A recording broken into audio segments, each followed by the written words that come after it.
도널드 트럼프 미국 대통령은 2025년 7월 31일 한국과의 무역합의 사실을 밝히며 한국이 미국에 3,500억 달러를 투자하고 양국은 상호 관세를 25%에서 15%로 낮추기로 했다고 발표했다.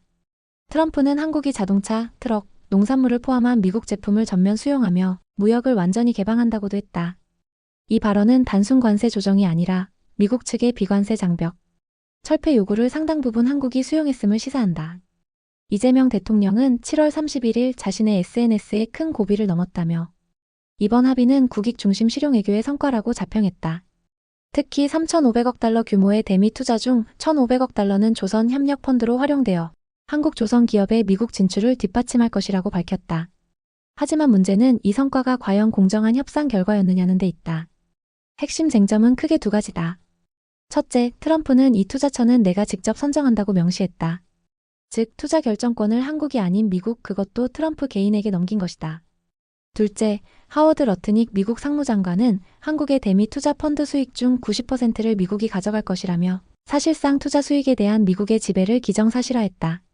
이에 대해 대통령실은 재투자 개념일 것으로 본다며 미국 원본 문서에 리테인이라는 단어가 있어 수익이 미국에 머무르며 재투자되는 구조일 것이라 해명했다. 하지만 투자처 선정권 자체를 미국이 쥐고 있는 상황에서 재투자든 유보든 실질적 통제권이 미국에 있다는 점은 변하지 않는다. 또한 중요한 맥락은 바로 경제 규모다. 한국의 GDP는 약 1.7조 달러 수준으로 일본 약 4.2조 달러나 유럽연합 약 18조 달러에 비해 작다. 그런데도 한국은 일본보다 더 적은 경제 규모임에도 3,500억 달러를 투자하며 미국이 투자처를 결정하고 수익의 90%까지 가져가는 매우 불리한 조건을 수용했다. 실제 일본 역시 수익의 90%를 미국에 넘기는 조건에 합의했지만 투자처는 일본이 직접 선정한다. 유럽도 비슷하게 관세 15% 수준의 합의를 맺었지만 투자처나 수익 분배에 있어선 각국이 자율성을 확보한 것으로 알려졌다. 한국은 투자금, 수익, 결정권 모두를 넘긴 거의 유일한 사례다. 더 큰 문제는 3,500억 달러 중 상당 부분이 민간 자금이라는 점이다. 한국투자공사나 수출입은행, 민간 기업이 참여하는 이 구조 속에서 만약 손실이 발생한다면 그 책임은 고스란히 민간이 지게 된다. 대통령실은 정부 보상 여부는 정해진 바 없다고 밝혀 위험은 떠넘기고 통제권은 내준 셈이 된다. 게다가 하워드 러트닉 장관은 한국의 투자 수익 90%를 미국이 가져간다고 재차 확인하며 트럼프 대통령의 지시에 따라 이뤄지는 일이며 미국 무역 정책이 세계 무역 질서를 새롭게 짜고 있다고 강조했다. 이에 대해 대통령실은 그 표현은 일본의 사례를 인용한 듯하며 원문상 리테인이라는 표현은 재투자 의미일 수도 있다는 모호한 해명을 내놓았다. 이재명 대통령 입장에서는 트럼프와의 불화가 무역 장벽이나 외교적 냉대로 이어질까 우려했을 수 있다. 또한 트럼프가 윤석열 전 대통령을 거론하며 인권 문제를 비판하거나 정치 보복 문제를 꺼내는 상황은 이재명에게 부담일 수밖에 없다.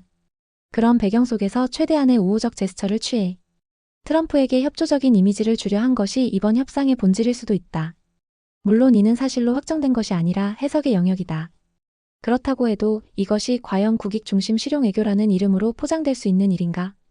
2008년 이명박 정부가 미국산 소고기 수입 협상을 했을 때 진보 진영은 주권 포기 굴욕 협상이라며 격렬한 반미 시위를 벌였다.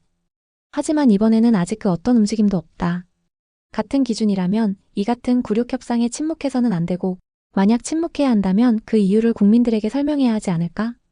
이 불균형한 침묵이야말로 지금 우리가 되짚어야 할 포인트 아닐까? 이건 이명박의 소고기 외교와는 차원이 다른 굴욕 외교다. 거의 1905년 을사늑약에 가까운 외교적 수치라는 점에서 단순한 경제 협상. 그 이상으로 평가받을 필요가 있다. 저는 전문가는 아니지만 상식을 깊이 있게 생각하고 싶은 사람입니다. 그리고 함께 생각해 볼 만한 주제가 있다면 언제든 제안해 주세요. 함께 고민해 보겠습니다.